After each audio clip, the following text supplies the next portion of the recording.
So if you can like drop in the chat and let us know where you're dialing in from today, we'd love to get started.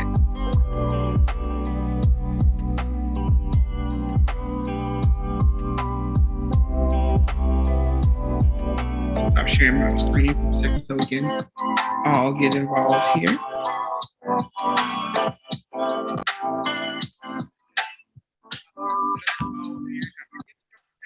Yeah, well, I think it's still saying we're in a practice session. You didn't hear that? Yeah, I'm having. Yeah. I think it has started. Okay, there we go. Hello, everyone. How are we doing this morning? We're all getting in. Let's get settled in. My name is Josh Randall, and I am a community coordinator at ThinkHuman. And I am dialing in today from Nashville, Tennessee.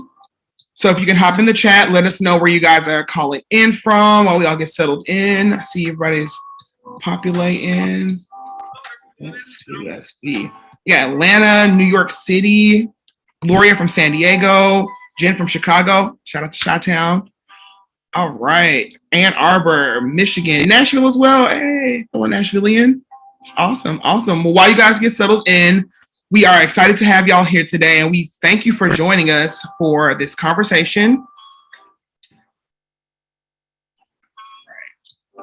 Please let us know in the chat if you're just getting in here, where you're calling in from, and your name as well.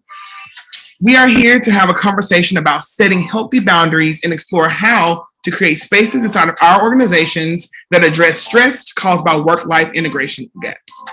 Please take from this conversation whatever you need to help you grow and help serve you in your growth. And please don't let it stop here. After this conversation, connect with a teammate, a friend, a loved one, a coach. Talk through everything you've heard, feel how you feel, and really take a moment to let everything settle with you. So let us know in the chat today, what brought you to this conversation? Like, what inspired you to join us for this conversation? We got some international people in here. I see people still coming in. Sorry, kind of caught me off guard. But yeah, let us know in the chat why are you here? Like, what led you to this conversation? Because your presence and your contributions always make this conversation so much more richer.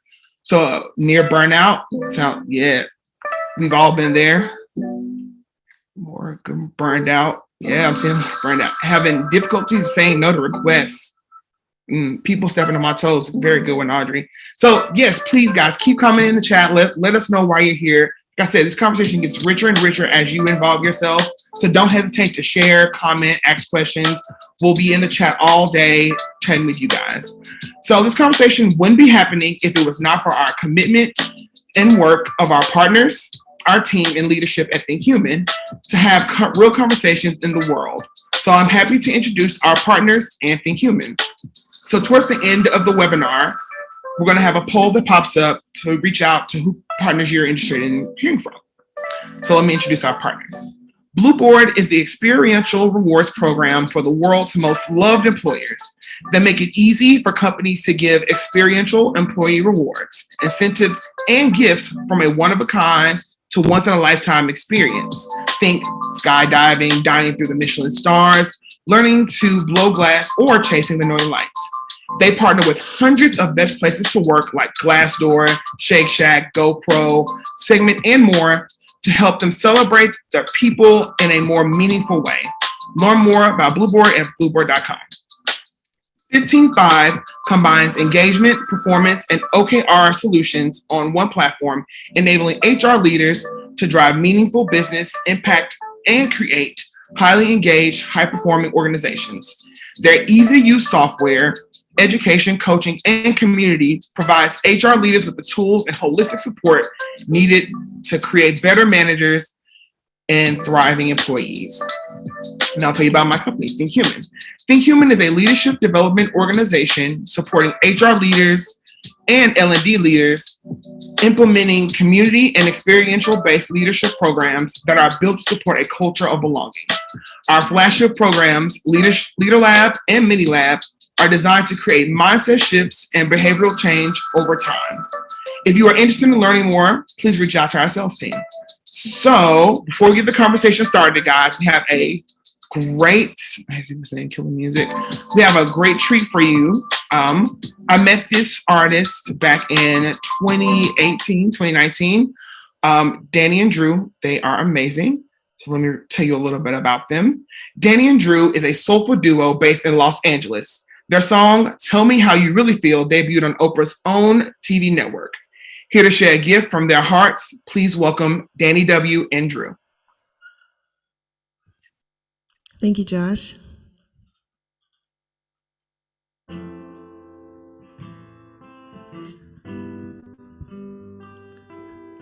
Ooh, ooh, ooh. Ain't it funny? Ain't it funny?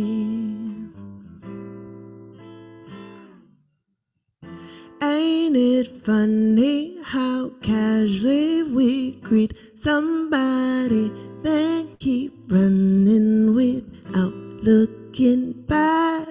If I had, if you had, if we had.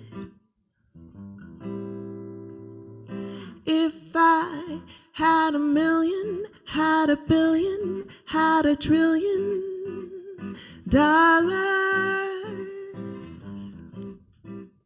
I would still feel the same, still do the same things I had planned yesterday.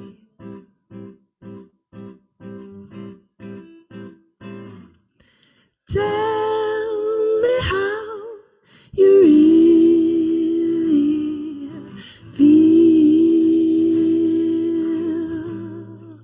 and don't hold back anymore, back anymore, back anymore, back anymore.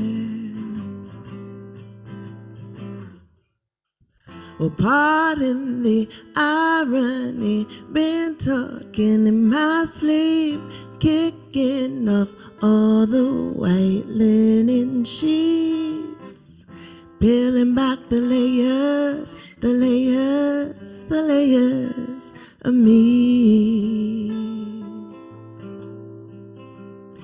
If I had a million, had a billion, had a trillion dollars, I would still do the same things I had planned yesterday.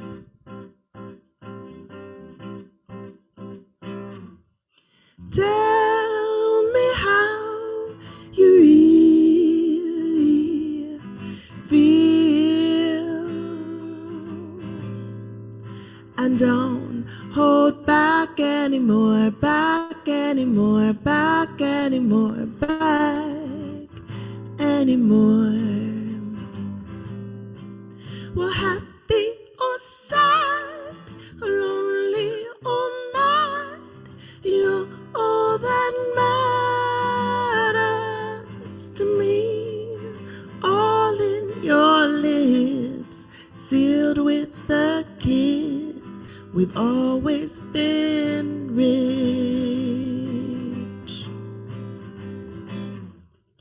Tell me how you really feel.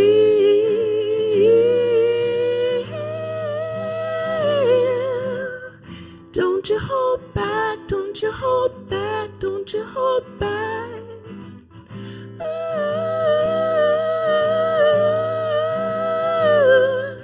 Tell me how you really feel. Thank you so much, Danny and Drew, for that beautiful treat. And guess what? We don't want any of you here today to hold back from setting your necessary boundaries, those healthy boundaries. So, new technologies, fast-changing markets, and global competition are revolutionizing business relationships. As companies blur their traditional boundaries to respond to this more fluid business environment, The roles that people play at work and the tasks they perform become correspondingly blurred and ambiguous. This age of constant interconnectivity and ambiguity has impeded our ability to set healthy boundaries. Let me ask you something. Has it ever felt like all you do at work is respond to people's messages all day long? Yeah, I'm pretty sure. Do you ever seem to be at the mercy of other people's work needs over your own? Or on the flip side, have you established boundaries and experienced pushback or constant infractions? If the answer to any of those questions is yes, then you know how frustrating and unproductive a lack of boundaries or blurred boundaries can be. The lack of boundaries often means you're responsive to other people's needs and expectations at the expense of your own. For some of us, we have made an unconscious decision to have a devoted relationship with burnout than holding strong to our boundaries. The good news is that this can change when you give yourself permission to be loyal to your boundaries and prioritize them. When you decide to stand firm in your boundaries, it sends a message that my well-being matters and it will no longer be compromised. Lean in with me today and these global thought leaders as we make a concerted effort to close the work-life integration gap. Let's send some welcome love to Asia Smith, Executive Leadership Coach at ThinkHuman, Kevin Yip, COO and co-founder of Blueboard, Zoe Nicole, Product Manager of 15Five. So panelists, I want you to think about this. At some point in our lives, we have struggled with establishing our boundaries or enforcing them.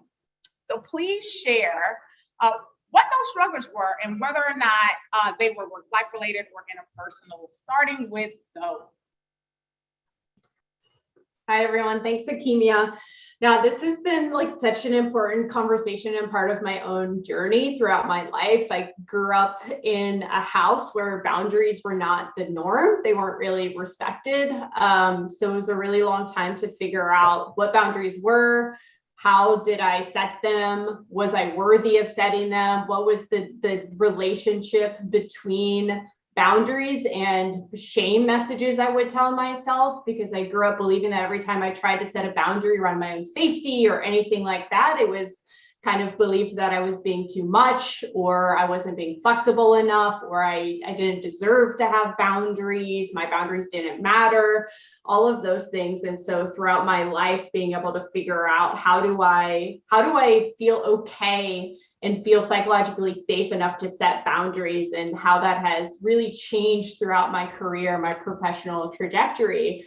And something that before becoming a product manager, I was a trauma therapist for many years, and the impact and how central that entire concept of boundaries and setting them and feeling confident in setting them and feeling like I could set them was such a huge part of that work. So whether it's in your professional life or your personal, of just what are the messages that I'm telling myself around setting these boundaries and how do I learn? And I think that through that, building that confidence, through looking at those shame messages and trying to unravel them and pull them apart a little bit, feeling safer to be able to say, no, actually, like my boundaries are good for me. My boundaries help me set me up for success, and my boundaries help me to develop healthy and good relationships, both with people in my personal life and also in my work life as well. And so I think that's been like such a strong and long and hard journey, but and one that I continue to try to learn and pull from. Yeah. And look, Natasha is feeling you, Zoe, about boundaries. That resonated with me too, because oftentimes we see, we've been conditioned to believe that boundaries are barriers, and they show your weakness, or you even talked about before, the shame or the guilt when that's tied to establishing boundaries. So thank you so much for sharing. But I do want you to elaborate, or I want to elaborate on that shame and guilt piece. But I know Asia had something to share as it relates to establishing those boundaries. Yeah, I think the self-awareness and the personal responsibility piece in all of this is so important, because boundaries look different for all of us. As Zoe shared, from their own experience, that's what really defined what boundaries look like for them. And I think for me, in my own experience, I think about early, on in my career, and it actually has only been until quite recently, perhaps even in the first or actually the last few years, where I've really explored boundaries. And it took me experiencing burnout for me to get to that point where I was truly ready and able to just have that conversation and really advocate for myself. And the goal is that folks here don't have to get to that point, or if you've experienced it, that it won't happen to you again. But for me, it took that physical feeling of being sick from overworking. And I think it's really important to acknowledge that burnout doesn't discriminate, but folks from marginalized groups might be less likely to report their burnout because of that feeling that Zoe mentioned of the guilt, the shame, perhaps feeling weak, as you mentioned, Hakimia. And so I think it's really important for us to normalize the conversation around boundaries in the workplace. For me, unfortunately, it took actually experiencing the burnout in order to recognize that I didn't have boundaries in the first place. And it was from, I think, that perspective of wanting to impress and the imposter syndrome. Many of us on this call may have experience with that, of just really feeling as though you have to go above and beyond, or even if you do, you might be found as a fraud or not fit in with your workplace culture. And so these are all things to consider from the perspective of psychological safety. And I think, again, with that personal responsibility and that self-awareness, I think that's the first step in being able to even define what boundaries mean to you. And that's the only way that you'll be able to communicate those out to others. So that was such a transformative part of my experience. It took that tough lesson, but once you learn it, then you can hopefully help others not get to that point. So yeah. Thank you so much, Ada. Kevin, I would love for you to talk to Cal a little bit. He said, establishing boundaries in corporate America is hard. What do you say to him? I think when I think about boundaries, I think, it's early in my career and in starting Blueboard, I think many of us tell ourselves, to be successful, to rise up in an organization, to do well in my job, I have to put work and prioritize work before anything else, right? And that there is no boundary with that, right? When thinking that way, and leading myself to burnout, realizing how incredibly honestly just unproductive and unhealthy it is for people. What I've been thinking about is how do leaders start to unwind these stories, right? Because leaders feel imposter syndrome too. And I think this is kind of the powerful thing with modeling healthy boundaries as a leader, is that you're continually unwinding these stories that many people tell themselves, that you can't have boundaries to be successful, right? And so I think as leaders, it's just really powerful. And something that I'm really thinking about a lot right now. Anyways. And Natasha, thank you for repeating Kylie. The chat is going so fast that she said, yes, the system is designed to drive us to drain ourselves. What do you say to that when you hear that, panelists? I think boundary setting is also part of dismantling the status quo and believing in something better. I think I can start off. And, I think businesses are historically organized to run as machines, right? These are a group of people operating as a system, and it is designed to produce work. It's as simple as that. But there's people in that organization, and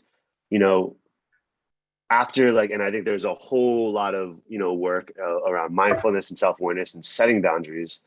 And a majority of the times that I've realized my boundaries have been crossed, or I need to communicate with others that, hey, we need to draw a line, those have largely been respected and heard.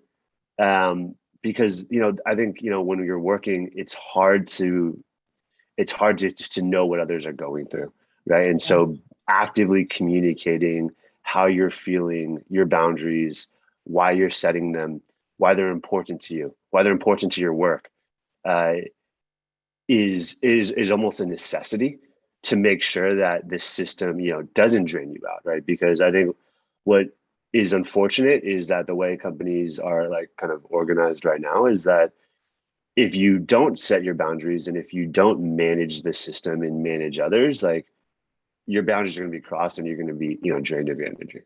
Mhm. Yeah, Hakimia, if it's okay for me to actually chime in to add to what Kevin mentioned, I think it's so important to normalize the conversation around boundaries and how boundaries can actually help lead to the high efficiency that you're looking for as an organization. And so I know for us at ThinkHuman, we see things like accountability and delegation and feedback conversations as opportunities for alignment with your team, and boundaries are a necessity for what that is, whether it's on an individual level, on a team level. If there's projects that your team is taking on, as the leader of that team, you might need to be that person to set that boundary as far as cross-departmental. I have a dog here in the room with me. Cross-departmental. I need boundaries with my dog. Cross-departmental functioning. And so, yeah, I wanted to just make sure that I chimed in on that. I absolutely agree in terms of that modeling and normalizing the conversation. And I know it was mentioned in the chat that it's been so taboo as far as setting boundaries. And for me, in my experience, that's why I was so uncomfortable communicating them. It did take me having my own challenging experience, but what also helped was seeing people model this. And so that's why I think it's so important to have that alignment within your organization. And if it isn't already there, perhaps you have a little bit of personal responsibility in helping to get that started, or you can find allies in who you can have that conversation with. But communication is key because, as I mentioned, we all have our own boundaries. Kevin mentioned you have to define what those are. And so then from there, how do you communicate that out? And maybe you have to do that multiple times to make sure that folks truly understand it, especially if it is a cultural shift for you or for your organization. So yeah, just want to put that out there. Yeah, absolutely. I think that it's like so important to think about like the history of work, especially in the United States, and kind of like thinking about capitalism and how just like revenue growth, especially now with a lot of startups that are VC backed, it's like you are doing the hustle to make sure that you're getting 50% year-over-year growth or hitting these really aggressive growth targets so that you can continue to get funding and continue to be successful. And that is in a lot of ways in contradiction to a lot of companies who are trying to be a little bit more intentional about thinking about their employees and realizing that as human beings who are coming to them and coming to work and trying to kind of think about what is the balance between all of those things and how do we make sure that we set up from leadership down that we're modeling those healthy expectations around boundaries, around work-life balance, around ways that you communicate and treat one another in the workplace. And then how does that kind of trickle down and impact maybe those really aggressive OKRs that you're hitting and kind of being like, well, is this sustainable? Can we hold and have healthy boundaries at work for our organization and for our people so they don't risk burnout? And can we have a sustainable way of working while also trying to be a very successful company and having those kind of business goals and taking care of your people, not being so much contradictory and like in conflict with one another? And I feel like so much of that comes from leadership down, to have those hard conversations and to communicate expectations with your team so that even if you have these growth targets, really saying like, no, we want you to take time off. And when you're taking time off, we want you to actually not think about work and put work away so that you can be restored and be rejuvenated. So that when you come to work, you're ready to work and that you can be productive instead of just continuing to like burn the candle on both ends. And then you end up with all of these other problems down the road. I feel like it's just like such a hard position that a lot of leaders are in right now, especially with the move towards more hybrid and remote work. Yeah. You hit it on the nail, though. And I'm listening to everyone and I'm looking at the chat. And for some people, it's a privilege to set boundaries because if you are a part of a certain group, it may be, misinterpreted or misunderstood when you want people to respect the boundaries that you've created. and you see that there are just constant pushback. So at what point in your career, when did you get comfortable in setting your boundaries, and what did that look like for you? What was that process? I know. Oh, Zoe, feel free to go if you'd like to go first. No, go ahead, Aisha. I was going to say, I think for me, it really did come down to kind of the self-worth piece. And especially, I think for me and so many folks on this call who may be from marginalized groups, it is more difficult communicating and expressing those boundaries because of that feeling that you might have to go above and beyond. Again, that imposter syndrome. But also, if we think about something that could potentially unite all of us in terms of family responsibilities, our jobs are our livelihood. And so if you have that mentality where you see boundaries as a threat to your job security, that's the mindset shift. There has to be a mindset shift there, not only for us as individuals, but I think also for our workplaces and for our teams. And so that's where leaders come in, where we talked about this actually leading up to the webinar, it's easier said than done as a leader sometimes to set boundaries because of having such a great deal of responsibility. Sometimes there is that feeling that you can't stop for the well-being of your team. And so if this is a process for you, make sure that you're intentional about giving permission and really vocalizing that permission. And that's something that Zoe alluded to as well. But that's really important. But to get back to the question, I know I went off on a tangent a little bit, but I think, for me, honestly, a lot of it came with time and experience. And I think really developing my self-worth as an individual and as a professional. And I'll be honest, even still to this day, I find myself kind of defaulting to what I'll even say is a trauma response of like, okay, like, and it's not even a competition thing. It's more of just individually, like, am I going to be seen here? You know? And there's so many folks that I work with who I coach to sort of get through that feeling.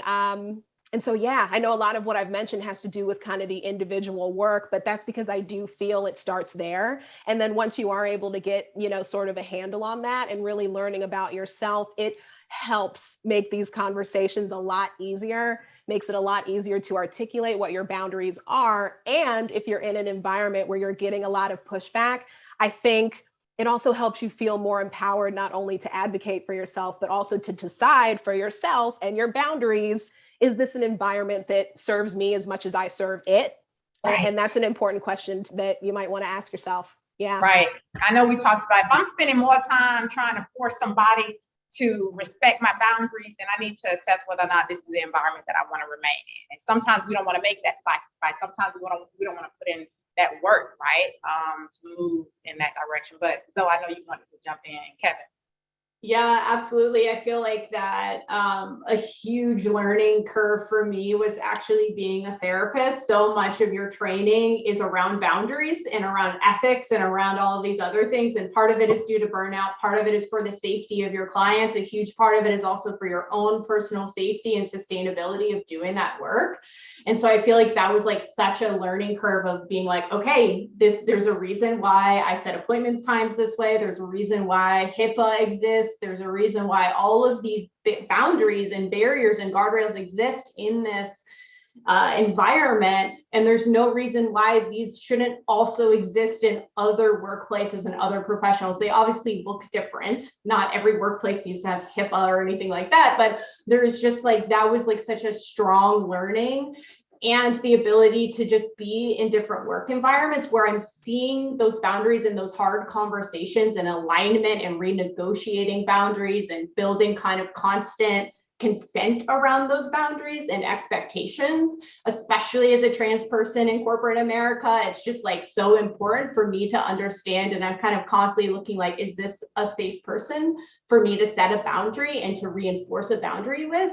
Or is this going to end up costing me my job? Or what is the power dynamic at play here? Kind of, Asia, to what you're speaking to for marginalized people at work and the extra kind of additional risk or like labor that might, or perceived or real risk that we might feel like we have in setting boundaries in the workplace.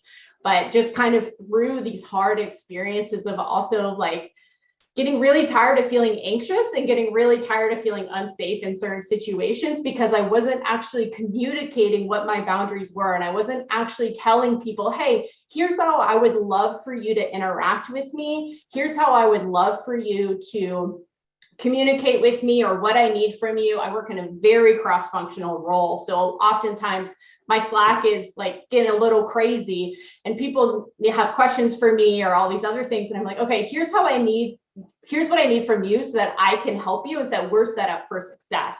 And kind of through learning that and kind of have these little experiences one after another, people respecting those and both of us really having a successful outcome by defining and talking through what those boundaries look like, just continues to help build that confidence and helps me continue to kind of have the capacity to have those hard conversations. But when you initially asked that question, Hakimi, I was like, comfortable? Is it ever comfortable for anyone ever to set a boundary? I feel like it's always uncomfortable, but it gets a little bit easier every time. And I no longer like have that full on flight or fight response, but I can kind of be like, whew, all right, let's buckle up, let's go do this. And let's like, you know, stand up for myself and for one another in the context of these relationships.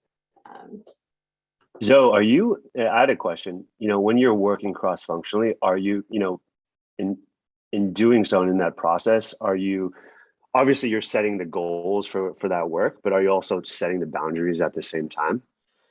Because that's super interesting. And I think like normalizing that is like such like an active way to just set it without giving it kind of like the stigma and having people feel shame about it. Anyways, that was an interesting thought.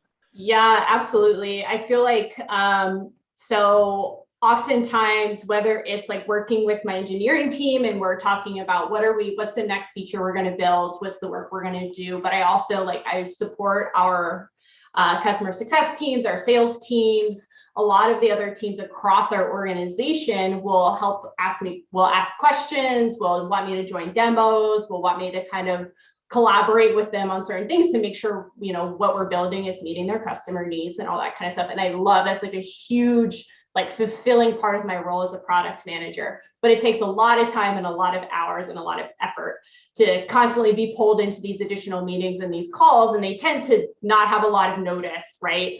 And Slack, I feel like especially the culture of Slack is the untold, uncommunicated expectation of Slack versus email now is that like, this is urgent, I need you to respond to me right away.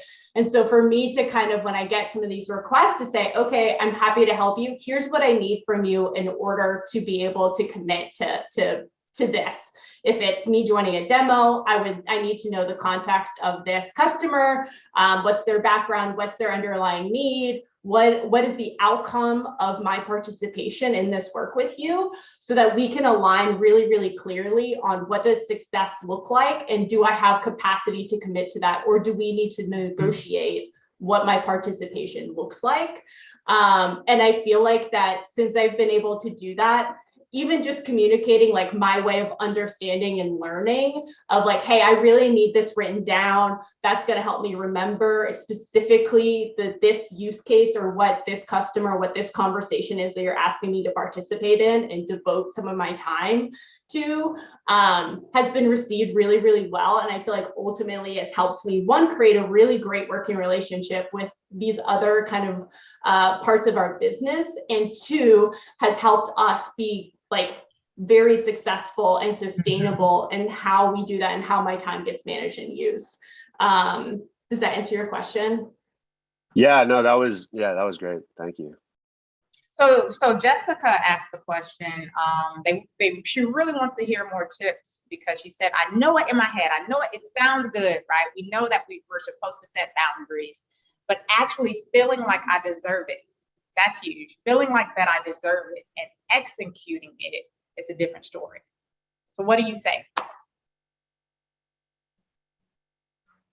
I can kind of add in to give my thoughts, and I'd love to hear from Asia and Kevin on this too, is like, I feel like one of the first things I did when I joined 15Five as a product manager was meet with all of the people that I would be working relatively closely with just to have a conversation.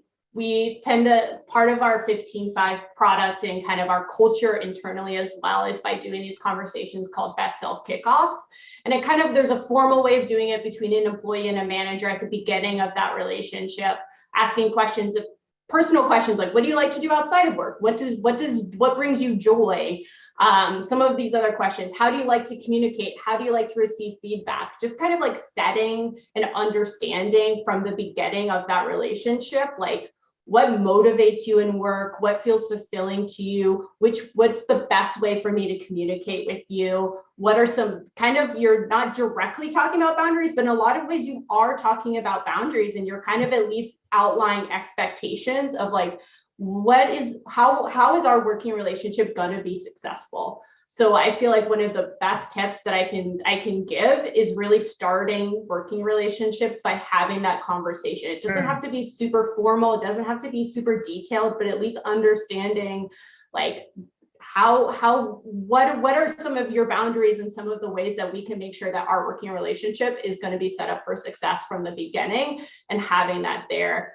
I also feel like just kind of normalizing like statuses and turning off like Slack notifications or Teams notifications or whatever messaging system you're using at your organization, and being like, I need to have 2 hours of like heads down time to focus on something, I'm unavailable, or kind of setting those expectations and communicating around PTO, sick time and flex time if you have family or other obligations you have to attend to, and just like clearly laying that out and communicating that. But I feel like kind of the idea of a best self kickoff, or kind of beginning a working relationship and kind of talking about how you like to receive feedback and what are some ways that we can make sure we work well together, or is probably my number one recommendation.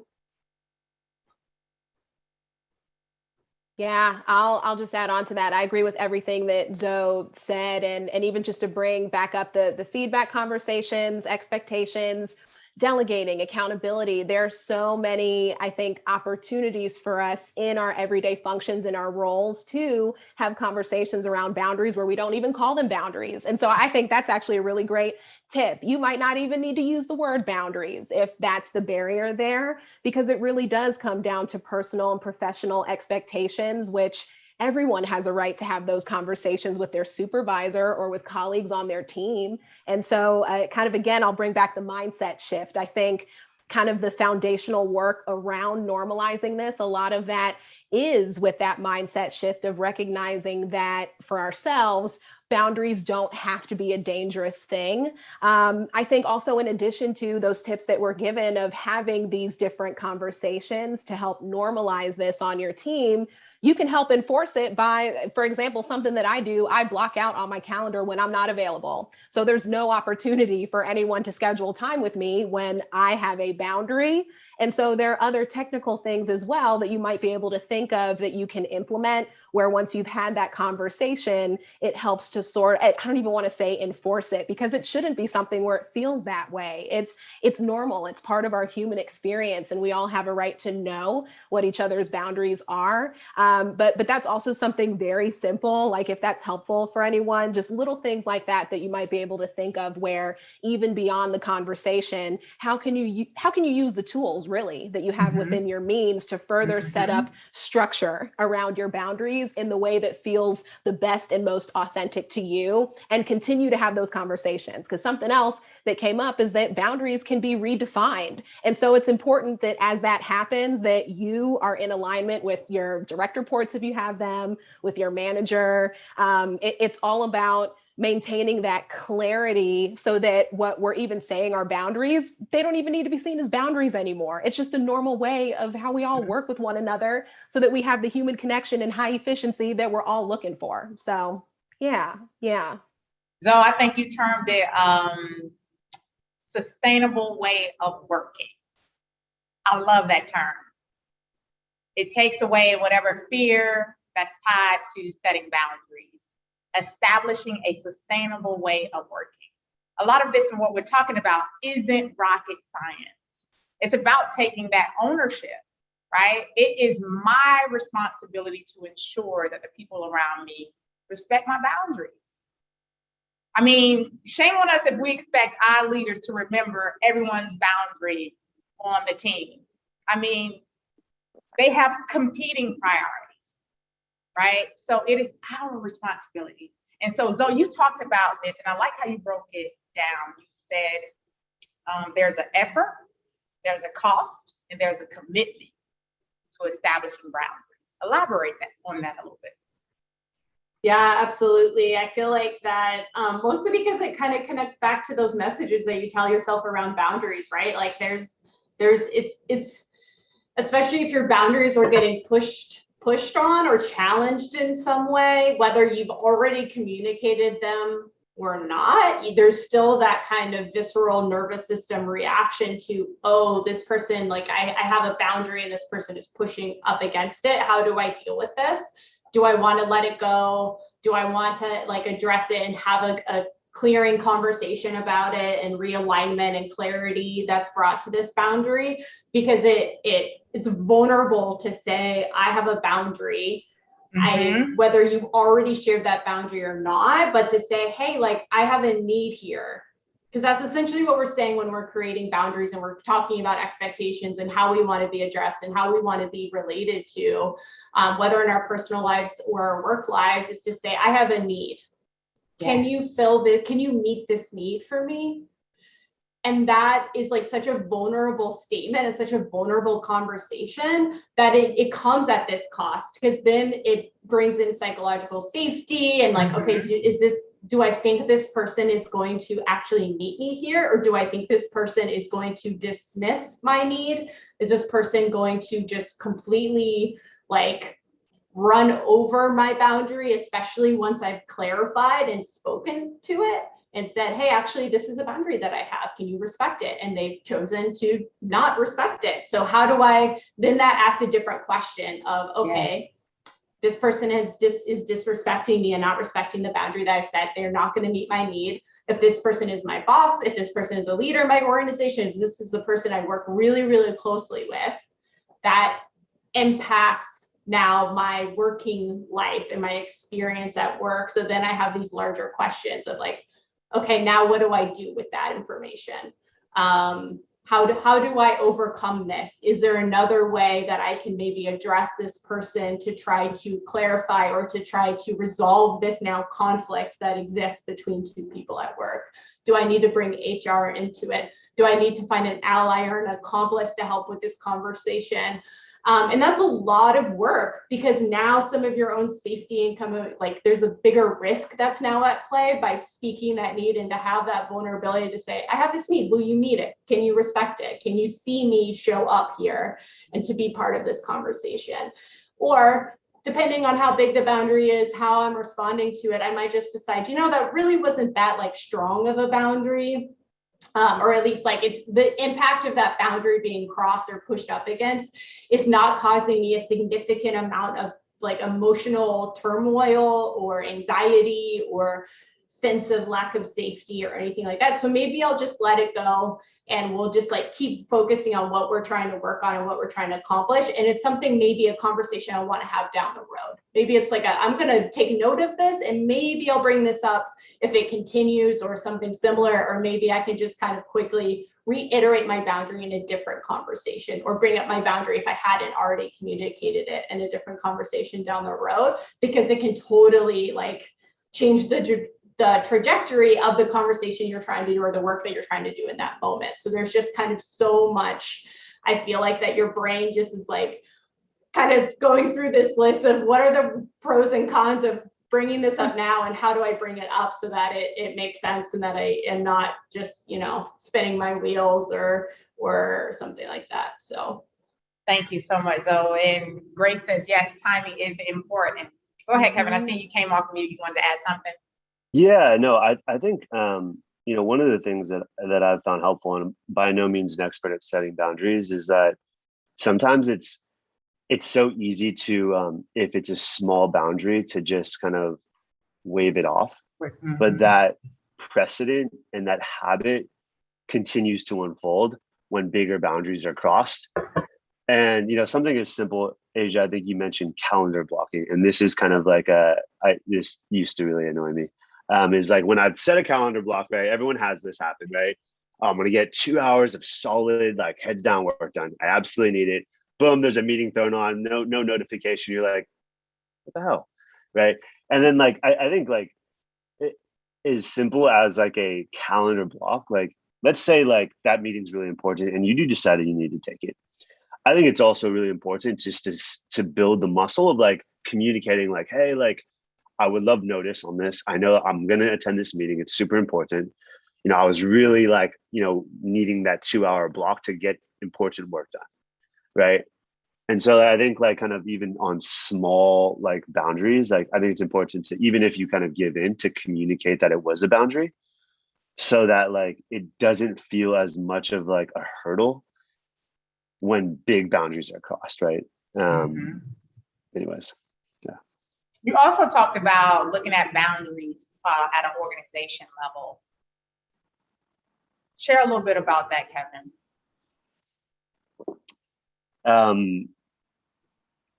And sorry, like I think I know what you're talking. I think so. You know, one of the things that that I think as leaders we need to do. You know, we're often talking about an individual maybe like reacting to their personal boundary being placed, right? And I think our hope and definitely my hope and I think our hope as well is how can we create space for a company to be proactive in talking about why boundaries are important to set at work, not just to protect your space, but to like actually, you know, manage your energy, be productive in the long term, create a great work culture where people can thrive. And so like, I think there is like absolutely an opportunity. Zoe, I love like the best self kickoff, I think what you call it. And I think that's a perfect example of how a company can proactively create space in terms of talking about boundaries and why they're important. I feel like even normalizing, like if you have calendar blocks and an urgent meeting needs to happen, or like, you know, especially for globally distributed teams, most of the people, like some of the engineers I work with are all based in Europe, and I live on the West Coast, and we also have like a lot of people on the East Coast and all this stuff. So scheduling meetings sometimes for these cross-functional projects is really, really challenging. And so sometimes the only time that's really available for most people is whenever there's blocks on people's calendars. But even just normalizing within your organization, hey, if you see a block on somebody's calendar, you really need to message them first and ask them like, hey, here's a situation, this is an urgent meeting, or I'm having a really hard time like scheduling this call with all of the different stakeholders that need to be present here. How do you feel? Is it okay? Are you still able to attend if I use this block, that time that you have on your calendar? And that like, you're asking basically for consent to break their boundary, and that gives that person the opportunity to reset the boundary and to say, yes, absolutely understand, I can move this block to a different time, or let me rearrange my priorities for the day, or something like that. And it's also just like a common show of respect that like, I see your boundary, here's the issue I'm having with 100% on like respecting it. Can we negotiate a little bit on how this boundary shows up? I feel like that's something that we've really done at 15.5, and I feel like that it has like really helped alleviate a lot of that feeling of like resentment whenever you try to have that boundary, you try to communicate that, and you say, oh yes, absolutely, I understand, here's the thing. It just like that small bit of consideration goes a really long way from helping people still feel like their boundaries are being heard and respected, in addition to like Slack statuses and stuff, say, hey, I'm doing deep work time, like I'm going to be slow to respond, or I'm completely unavailable, or whatever. And that's just become a normal part of our culture. And that again kind of comes from the top down of leaders really respecting those boundaries if they don't use them themselves, but also being able to help reiterate and validate those types of norms that can come to play within your organization. Yes, but Lisa said, good stuff. Definitely something to share. That is awesome. So if you are enjoying what you are hearing right now in this moment, we are going to have a poll that's going to pop up shortly. So in that poll, you just identify which partner you would love to connect with. That should be popping up shortly. And then we're going to continue the conversation. All right. So you should have the poll right in front of you.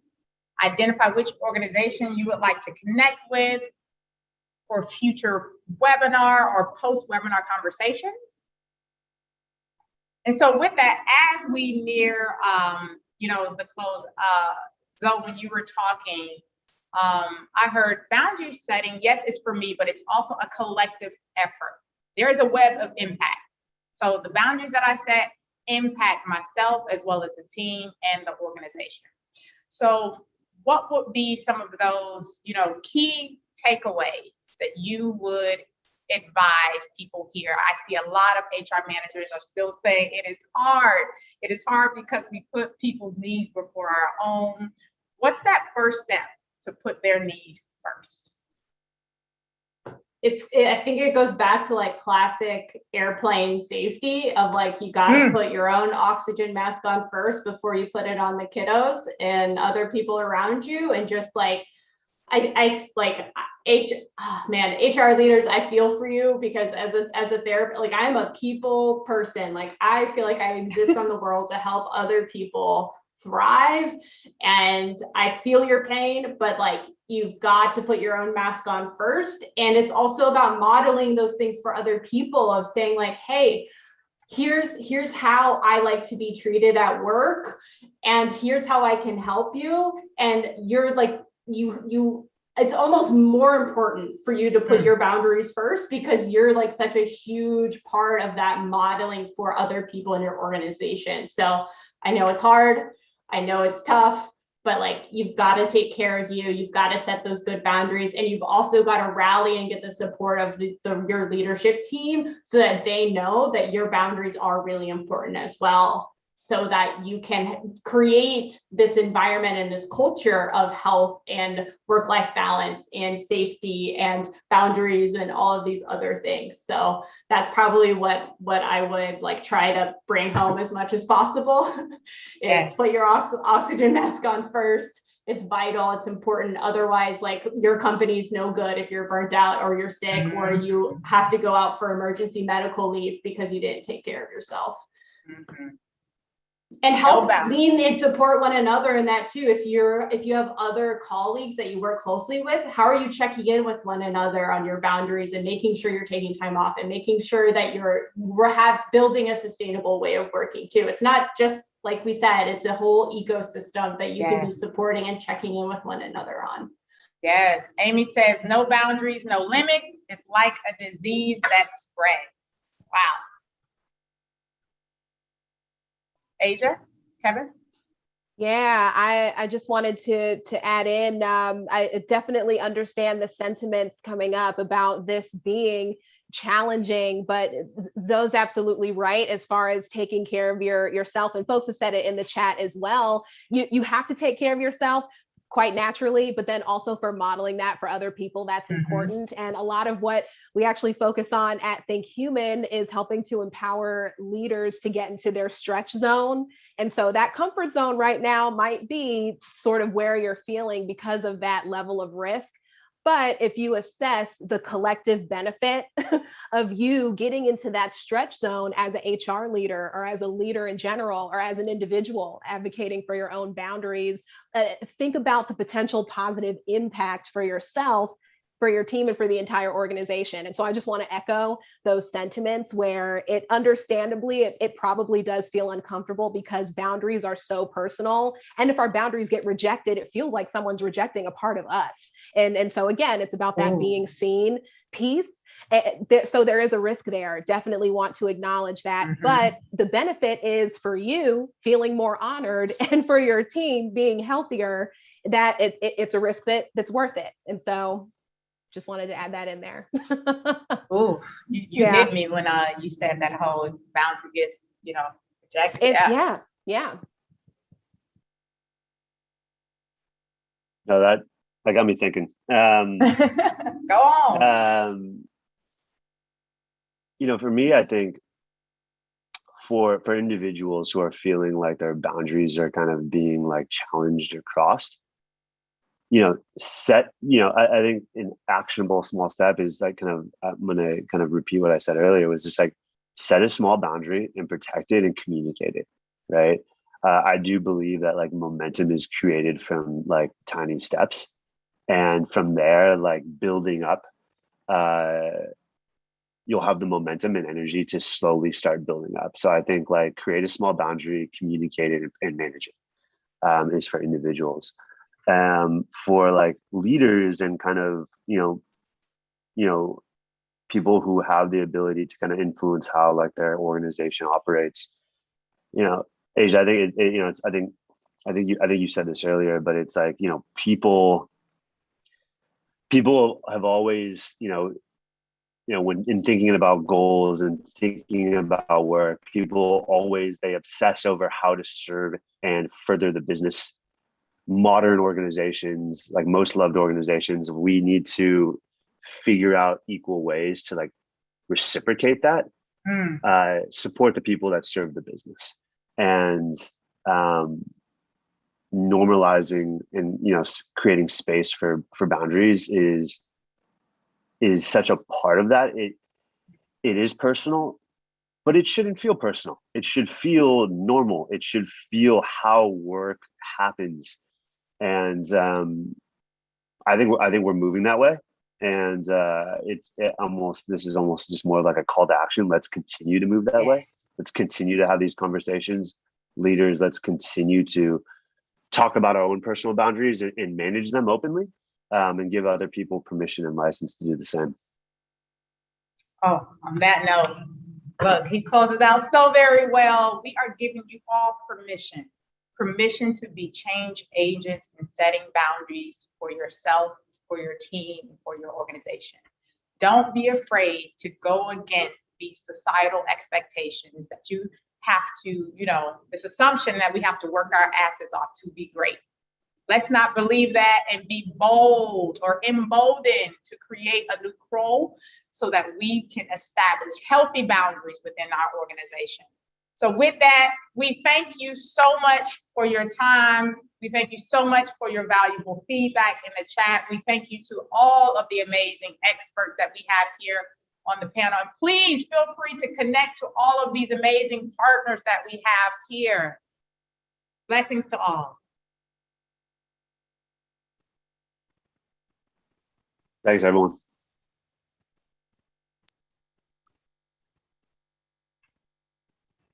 Thank you. Thank you.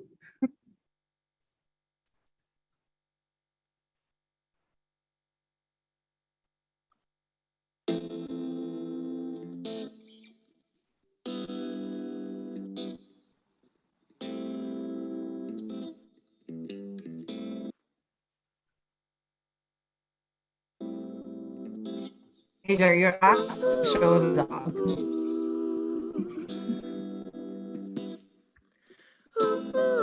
Bye, Zoe. Bye. Bye, Hakimia.